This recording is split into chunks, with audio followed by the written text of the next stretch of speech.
Focus Chittagong বিশ্ববিদ্যালয়ের পক্ষ থেকে সবাইকে শুভেচ্ছা ও স্বাগতম জানাচ্ছি। আপনারা যদি চট্টগ্রাম বিশ্ববিদ্যালয়ের স্টুডেন্ট হন এবং মনস্থির করে ফেলেছেন যে আপনার পাশের সনদ তুলবেন, তবে এই ভিডিওটি আপনার জন্য। প্রথমে আপনি কিভাবে সনদ তুলবেন আমি তা একটির পর একটি তুলে ধরছি। আপনি প্রথমে পরীক্ষা নিয়ন্ত্রক দপ্তরে সার্টিফিকেট শাখায় গিয়ে, একদম নিচের তলায় সার্টিফিকেট শাখায় গিয়ে আপনি ফর্ম নেবেন।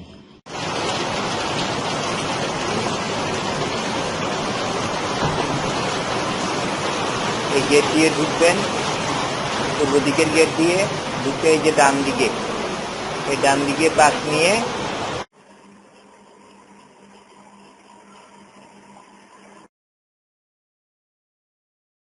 এরপরে ফর্ম ফিল আপ করবেন। ফর্ম ফিল আপ কিভাবে করবেন?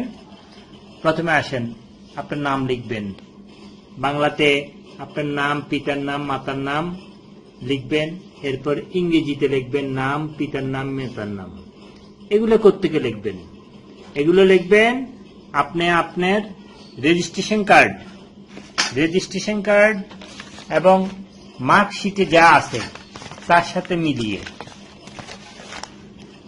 রেজিস্ট্রেশন কার্ড এবং মার্কশিটে যা আছে তার সাথে মিলিয়ে, যেমন নাম, পিতার নাম, মাতার নাম, রেজিস্ট্রেশন কার্ড এবং মার্কশিটের সাথে মিলিয়ে লিখবেন।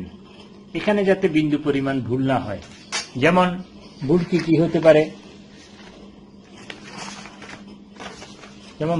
হতে পারে? আপনার কারো হয়তো মোহাম্মদ আছে এমডি, কিন্তু উনি লিখে ফেলছে পুরা মোহাম্মদ, তাহলে অবজেকশন পড়বে। অথবা আপনার নাম দুইটা, ধরেন আকলিমা আক্তার, কিন্তু আপনার দুটোটা স্পেস আছে, মধ্যে স্পেস আছে, কিন্তু আপনি একসাথে লিখে ফেলেছেন, এখানে তখন অবজেকশন পড়বে। আপনি ফন্ট কি ক্যাপিটাল লেটার নিচে না স্মল লেটার নিচে সেটা বড় কথা না। আপনার ABCD নামের অক্ষর বা সবগুলো নামের অক্ষর যা লিখবেন তা সঠিক হলে হয়েছে। সঠিক কিসের সাথে? এই যে রেজিস্ট্রেশন কার্ড এবং মার্কশিটের সাথে মিল রেখে, আপনি আপনার নাম, পিতার নাম, মাতার নাম এগুলো ফিল আপ করবেন। তারপরে গেল আপনি এখানে যাতে বিন্দু পরিমাণ ভুল না হয়। যদি ভুল হয় তখন কি করবেন? আপনার রেজিস্ট্রেশন কার্ডে আছে একরকম, আপনি ফর্মে লিখে ফেলছেন আর একরকম, তখন তো অবজেকশন পড়বেই। তখন আপনাকে পরীক্ষা নিয়ন্ত্রক দপ্তরের মার্কশিট শাখায় গিয়ে মার্কশিট সংশোধনের জন্য আবেদন করতে হবে এবং রেজিস্ট্রেশন কার্ড 5 তলাতে, প্রশাসনিক ভবনের 5 তলাতে রেজিস্ট্রেশন কার্ড শাখায় গিয়ে, একাডেমিক শাখায় গিয়ে রেজিস্ট্রেশন কার্ড সংশোধনের জন্য আবেদন করতে হবে। যাক, মূল কথা হচ্ছে আপনার এগুলা সঠিক হতে হবে, আপনার এগুলা হুবহু এক থাকতে হবে। তারপরে আসেন form fill up. Form fill আপের আপনি এই যে ডিগ্রি পাস পরীক্ষা 1 নম্বর ঘর, এখানে আপনি টাচ করবেন না। যারা অনার্সের সার্টিফিকেট তুলবেন তারা এখানে টাচ করার দরকার নাই। এটা হচ্ছে পাস, যারা ডিগ্রি পাস পরীক্ষা। আপনি দিবেন ডিগ্রি অনার্স, এই যে ডিগ্রি অনার্স, আপনি অনার্সের স্টুডেন্ট, আপনি ডিগ্রি অনার্সের ঘরে টিক চিহ্ন দিবেন। টিক চিহ্ন দিয়ে এরপরে প্রতিটা বর্ষ অনুযায়ী মার্কশিট দেখে ফর্ম ফিল আপ করবেন। যেমন পরীক্ষার নাম বিএ হতে পারে, বিএসসি হতে পারে, তারপরে বিবিএ হতে পারে, যাই হোক সেটা লিখবেন। সেটা লিখে পরীক্ষার বছর কোনটা, পরীক্ষার বছর মার্কশিটে হাইলাইট করে যেটা আছে, এই যে মার্কশিটে হাইলাইট করে, ধরেন এখানে লেখা আছে, এটা অন্য একটা মার্কশিট, এখানে লেখা আছে 2019, যাই হোক আপনার যে সন আছে, আপনি সেটা কথা হাইলাইট করে বোল্ড করে যেটা আছে সেটা আপনি এই যে পরীক্ষার বছরে লিখবেন। তারপরে আপনি গেল প্রাপ্ত বিভাগ। আপনি টোটাল সিজিপিএ যেটা পেয়েছেন, হ্যাঁ, সিজিপিএ যেটা পেয়েছেন 4 বছরে, সেটা আপনি লিখবেন। তারপরে চলে গেল যে রেজিস্ট্রেশন কার্ড হচ্ছে আইডি কার্ড, এই যে রেজিস্ট্রেশন কার্ডটা আছে, যেমন এই যে এটা রেজিস্ট্রেশন কার্ড, এই যে রেজিস্ট্রেশন কার্ডটা নাম্বারটা আপনি রেজিস্ট্রেশন নাম্বার লিখবেন। তারপর শিক্ষাবর্ষ আপনি কোথায় পাবেন? এই যে রেজিস্ট্রেশন কার্ডে শিক্ষাবর্ষ 2016-17, আপনার যা হোক, আপনার যেটা হয়, আপনার যে সন হয়, আপনার শিক্ষাবর্ষ আছে সেটা লিখবেন। এটা কোথায় লিখবেন? এটা প্রথম বর্ষ, দ্বিতীয় বর্ষ, তৃতীয় বর্ষ, চতুর্থ বর্ষ, সব জায়গায় একই শিক্ষাবর্ষ হবে। আপনার প্রথম বর্ষে এক শিক্ষাবর্ষ, দ্বিতীয় বর্ষে আরেক শিক্ষাবর্ষ, সেটা লেখার দরকার নাই। রেজিস্ট্রেশন কার্ডে আপনার ভর্তি হওয়ার সময় যে শিক্ষাবর্ষ আছে আপনি সেটা লিখবেন। তারপরে আসেন প্রাপ্ত শ্রেণী জিপি। এটা তো বললামই যে প্রথম বর্ষ জিপিএ, দ্বিতীয় বর্ষ জিপিএ, তৃতীয় বর্ষ জিপিএ, চতুর্থ বর্ষে এসে আপনার হয়ে যাবে সিজিপিএ, অর্থাৎ কম্বাইনটা লিখবেন। প্রথমে প্রতিটা বর্ষেরটা দিবেন, কিন্তু চতুর্থ বর্ষতে এসে আপনারটা কম্বাইনটা লিখবেন। হ্যাঁ, 4 বছরে আপনি যে কম্বাইনটা আপনার সিজিপিএ যেটা হয়েছে আপনি সেটা লিখবেন। এটা গেল যারা 4 বছরের মার্কশিট যাদের আছে তাদের কথা বললাম।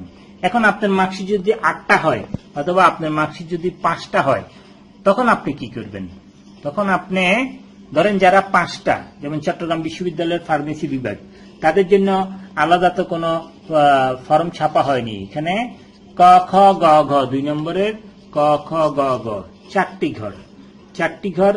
তাহলে তারা কি করবে? তারা ওই উমতে গিয়ে সাবসিডিয়ারি বিষয় একটি আছে, এটা আপনাদের না, এটা হচ্ছে আপনাদের, আবার আপনাদেরও না। আপনাদের বলতে যারা 1996 সালের আগে অনার্স পাস করেছে, এখন সার্টিফিকেট তুলবে, যারা 1996 সালের আগে, তাদের জন্য এই সাবসিডিয়ারি, তারা সাবসিডিয়ারি মার্কশিট প্রথম বর্ষ, দ্বিতীয় বর্ষ, তৃতীয় বর্ষ, চতুর্থ বর্ষ আপনারা যেরকম দিবেন, তদ্রুপ যারা 1996 সালে অনার্স পাস করেছেন তারা আপনাদের 3টা মার্কশিট সবগুলো দিতে হবে, প্লাস সাবসিডিয়ারি মার্কশিট, দ্বিতীয় বর্ষের সাবসিডিয়ারি মার্কশিট, প্রথম বর্ষের সাবসিডিয়ারি মার্কশিট অবশ্যই দিতে হবে। বিশেষ করে দ্বিতীয় বর্ষের সাবসিডিয়ারি মার্কশিটটা না দিলে কোনোভাবেই আপনি আপনার সার্টিফিকেট পাবে না।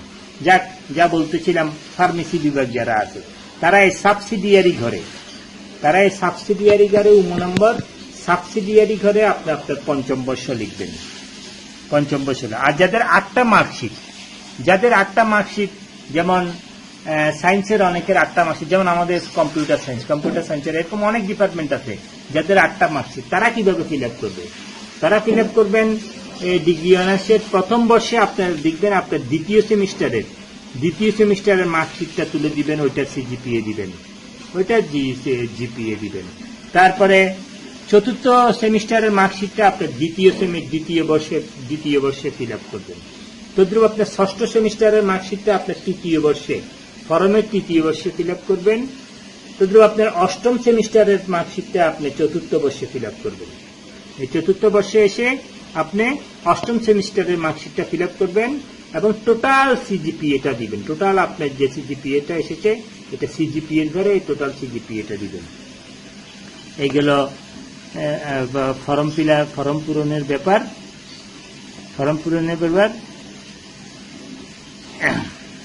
এরপর হলে যাবেন। এরপর কি করবেন? এরপরে আপনি ফর্ম পূরণ শেষ, এরপরে আপনি এখানে ছবি লাগাবেন। এই যে একদম উপরে এখানে আপনার বর্তমান ছবি লাগাবেন।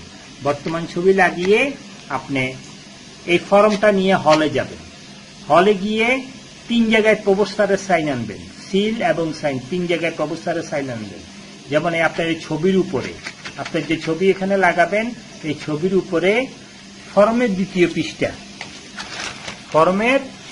পৃষ্ঠা, এই যে এখানে আমি ঠিক করে রেখেছি, এই যে ফর্মের দ্বিতীয় পৃষ্ঠায় স্বাক্ষর, এই যে স্বাক্ষরের যে ঘর আছে এখানে এই যে এই প্রবেশদ্বারের সিল নিবেন এবং স্বাক্ষর নিবেন।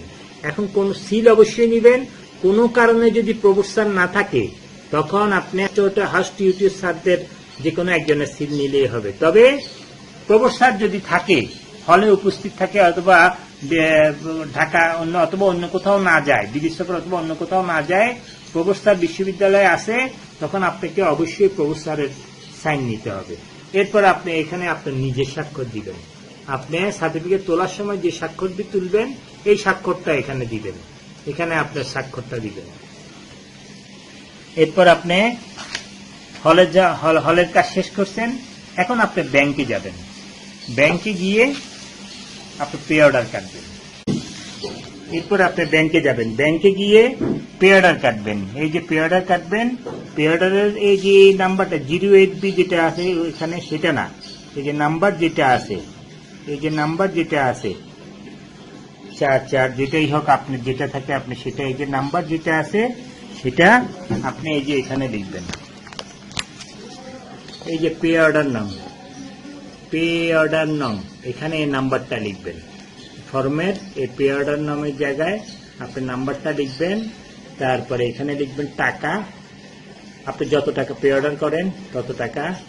আর তারিখ হচ্ছে এই যে পে অর্ডারের তারিখটা, এই যে পে অর্ডারের তারিখটা আপনি যে তারিখে জমা দিয়েছেন সেই তারিখ না, যে তারিখে আপনি পে অর্ডার কেটেছেন এই পে অর্ডারের তারিখটা আপনি এই তারিখের ঘরে দিবেন।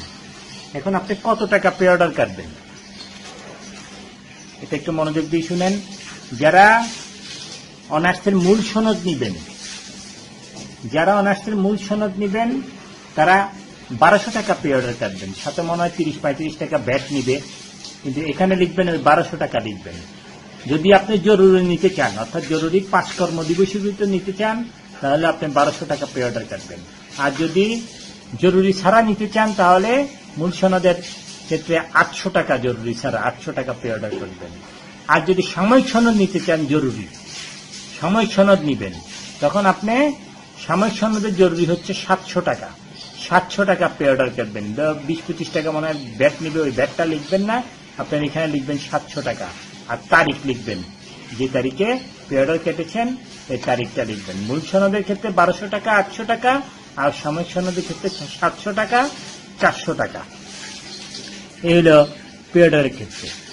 এখন আপনি আপনার সকল কাজ শেষ, এখন আপনি জমা দিবেন। জমা দেওয়ার আগে আপনি কয়েকটা জিনিস নিজে চেক করে দিবেন, যেমন প্রবেশারের সিল 3 জায়গায় আছে কিনা।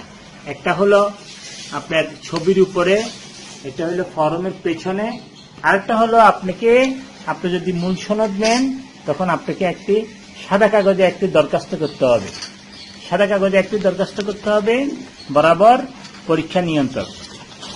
পরীক্ষা নিয়ন্ত্রককে অ্যাড্রেস করে একটি দরখাস্ত লিখতে হবে। যেমন এই যে বরাবর পরীক্ষা নিয়ন্ত্রক, চট্টগ্রাম বিশ্ববিদ্যালয়, চট্টগ্রাম। এই মাধ্যম কি দিবেন? মাধ্যম দিবেন আপনি যে হলের আন্ডারে, ওই হলের প্রবেশ স্যারকে মাধ্যমে মাধ্যম দিবেন। যেমন মাধ্যম শাহজালাল হল, প্রবোস, এখানে অধ্যক্ষ আছে, অধ্যক্ষ আপনাদের না, অধ্যক্ষ আর অন্যজনের, আপনারা লিখবেন চট্টগ্রাম বিশ্ববিদ্যালয়ের স্টুডেন্টরা লিখবেন প্রবোস্ট। মাধ্যম দিবেন প্রবোস্ট। শাহজালাল হল, শাহ আমানত হল, প্রীতিলতা হল, শামসুন্নাহার হল, যা হোক আপনার যে হল, আপনি সেটাকে মাধ্যম লিখবেন। তারপরে আপনি সুন্দর করে একটা অ্যাপ্লিকেশন এখানে আরেকটা বিষয় হচ্ছে মূল বিষয়। এই বিষয় লিখবেন। মূল সনদের ক্ষেত্রে আবেদন, সাময়িক সনদের ক্ষেত্রে কোনো আবেদন জমা দিতে হবে না, কিন্তু মূল সনদের ক্ষেত্রে আপনাকে প্রবেশারের সিল সহ স্বাক্ষর সহ একটি আবেদন জমা দেন, মূল সনদের উত্তোলনের জন্য আবেদন। তারপরে আপনি একটি আবেদন লিখবেন। লিখবেন ছোটখাটো একটা আবেদন লিখলে হবে। যেমন আমি একটা উদাহরণ হিসাবে বলছি, বরাবর পরীক্ষা নিয়ন্ত্রক, চট্টগ্রাম বিশ্ববিদ্যালয়, চট্টগ্রাম, মাধ্যম প্রবোস্ট, শাহজালাল হল, বিষয় মূল সনদের জন্য আবেদন। যারা যথাবিহিত সম্মান প্রদর্শনপূর্বক বিনীত নিবেদনে যে আমি আপনার অধীনস্থ চট্টগ্রাম বিশ্ববিদ্যালয়ের BBA অমুক বর্ষের একজন ছাত্র। গত এত তারিখে আমার পরীক্ষার রেজাল্ট প্রকাশিত হয়েছে, ফলাফল প্রকাশিত হয়েছে। এমত অবস্থায় আমার সনদ খালা মূল সনদ উত্তোলনে অথবা সাময়িক সনদের জন্য আবেদন লাগবে না, মূল সনদ উত্তোলন জরুরি হয়ে পড়েছে। অর্থাৎ মহোদয়ের নিকট, এটা অন্য একটা আবেদন, এটা না, এটা বলছি না, আমি নিজে থেকে বলছি। অর্থাৎ মহোদয়ের নিকট বিনীত আরজ যে আমাকে মূল সনদখানা প্রদান করিয়া বাধ্যতি করিবেন।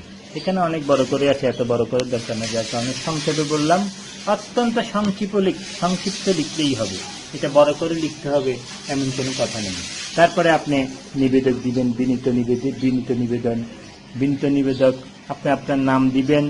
তারপরে ধরেন BSc অথবা BA অথবা BBA যাই হোক, দিবেন, বিষয় দিবেন, বাংলা দিতে বাংলা, সমাজ বিজ্ঞান, সোশ্যোলজি, তারপর মার্কেটিং, যা আপনার বিষয় আপনি সেটা দিবেন। শিক্ষাবর্ষ দিবেন, শিক্ষাবর্ষ আপনার ওই রেজিস্ট্রেশন কার্ডে যে শিক্ষাবর্ষ আছে সেটাই লিখবেন। এরপর আইডিটা দিবেন, আইডি নাম্বারটা দিবেন, নিবেদকের এখানে আইডি নাম্বারটা দিবেন, দিয়ে আপনি পরীক্ষা নিয়ন্ত্রক দপ্তরে চলে আসবেন।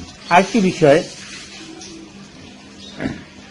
যারা মূল সনদ তুলবেন তারা যদি আগে সাময়িক সনদ তুলে থাকেন, যারা মূল সনদ তুলবেন তারা যদি আগে সাময়িক সনদ তুলে থাকেন, তবে সাময়িক সনদটি অবশ্যই আপনাকে হ্যান্ড ওভার করতে হবে, ফেরত দিতে হবে। সাময়িক সনদ আপনাকে অবশ্যই ফেরত দিতে হবে। আমার এখানে কারেন্ট নাই। সাময়িক সনদ আপনাকে অবশ্যই আবেদনের সাথেই ফেরত দিতে হবে। এখন অনেকে বলে, অনেকের সনদ আগে তুলছে, সাময়িক সনদ তুলছে কিন্তু হারিয়ে গিয়েছে। এখন তারা কি করবে? তারা, আপনারা যদি আগে সাময়িক সনদ তুলে থাকেন, তবে এখন আবার সাময়িক সনদ তুলবেন, ডুপ্লিকেট তুলবেন, তখন আপনি আগেরটা হারাই গেছে, এই জন্য একটি পেপার কাটিং দিবেন। হারাইয়াছে ছোট, বাংলাদেশের যে কোনো পত্রিকাতে ছোট করে একটা পেপার কাটিং লিখে এনে পেপার কাটিংটা জমা দিবেন। যারা মূল সনদ তুলবে কিন্তু আগে মূল সনদ তুলেছে, এখন মূল সনদ হারিয়ে গিয়েছে, তারা এখন আবার আসছে মূল সনদ তোলার জন্য, ডুপ্লিকেট মূল সনদ তোলার জন্য। তারা তাদের একটু কাজ বেশি, তারা থানাতে যাবেন। থানাতে গিয়ে আপনি যে আগে মূল সনদ তুলেছেন ওটার হারানোর এগেনস্টে আপনাকে একটু জিডি করতে হবে। সামান্য 1-150 টাকা খরচ যাবে, সামান্য একদম, আমি নিজে জিডি করেছি, আমি জানি, সামান্য 1-150 টাকা খরচ যাবে, আপনি একটা জিডি করবেন। হ্যাঁ, জিডি আপনি থানাতে গেলে ওরাই লিখে দিবে, আপনি আপনার হারানোর এগেনস্টে একটি জিডি করবেন, প্লাস ওই পেপার কাটিং, ওই পেপার কাটিংটা আপনার লাগবে, হারাইয়াছে একটি পেপার কাটিং দিবেন। এখন তারপরে আপনি যদি আবার মূল সনদ যদি ডুপ্লিকেট নিতে চান, তাহলে আপনার ফিস কিন্তু বেড়ে যাবে, জরুরি। নর্মাল মূল সনদ হচ্ছে, প্রথমবার মূল সনদ হচ্ছে 1200 আর 800, এখন কিন্তু আপনার হয়ে যাবে 1800 আর 1500, অর্থাৎ জরুরি 1800 আর নর্মালটা হচ্ছে 1500। আর যারা সাময়িক সনদ আগে তুলেছে কিন্তু সাময়িক সনদ হারিয়ে ফেলেছে, এখন আবার ডুপ্লিকেট সাময়িক সনদ তুলবে, তাদের জন্য হচ্ছে 1400 আর 1100, অর্থাৎ জরুরি 1400 আর নর্মাল হচ্ছে 1100। কিন্তু আগে যারা সাময়িক সনদ তুলেছে কিন্তু হারিয়ে ফেলেছে, এখন কিন্তু সাময়িক সনদ তুলবে না, মূল সনদ তুলবে। সাময়িক সনদ আর দরকার নাই, ডুপ্লিকেট সাময়িক সনদ দরকার নাই, তারা ওই নর্মাল 1200 টাকা দিলেই হবে, 1200 আর 800 টাকা পে অর্ডার কাটলেই হবে। সাথে ওই আগে যে সাময়িক সনদ হারিয়ে ফেলেছেন ওইটার একটি পেপার কাটিং দিলে আপনার ঝামেলা শেষ, আর কোনো সমস্যা নেই। এই হলো সার্টিফিকেট তোলার নিয়ম। তারপর আপনার সবকিছু সহিশুদ্ধ হয়ে গেলে, আপনি যদি কোনো কিছু বুঝতে অসুবিধা হয়, ভিডিওতে প্রায় আশা করি সমস্ত কিছু বলা হয়েছে, আপনি টেনে দেখতে পারেন। আর যদি কোনো সমস্যা না থাকে, তখন আপনি আপনার ফর্ম নিয়ে পরীক্ষা নিয়ন্ত্রক দপ্তরে এসে জমা দিবেন। আমি আবারও বলছি, যারা মূল সনদ তুলবেন তাদের 1200 টাকায় 5 দিন এবং জরুরি ছাড়া 800 টাকায় 20 কর্মদিবস, সেটা হচ্ছে সর্বোচ্চ, আপনি এর ভিতরে পাবেন আশা করি। আর যারা সাময়িক সনদ তুলবেন তাদের জরুরি হচ্ছে 3 কর্মদিবস, কিন্তু 2 কর্মদিবসে এটি পাওয়া যায়, আর জরুরি ছাড়া হচ্ছে 15 কর্মদিবস সর্বোচ্চ, এর ভিতরে অবশ্যই হবে, কোনো সমস্যা হবে না। অন্য কোনো ঘটনা না ঘটলে, অর্থাৎ হরতাল, অবরোধ অথবা যে কোনো আদার্স অন্য কোনো সিচুয়েশন না হলে সাধারণত এই টাইমের ভিতরে পাওয়া যায়, কোনো সমস্যা হয় না। তাই সবাই আশা করি এই চ্যানেলের সাথে থাকবেন, এই আশা ব্যক্ত করি। আপনার অনার্স কিভাবে সার্টিফিকেট তুলবেন, এটা এখানে শেষ করছি। আল্লাহ হাফিজ।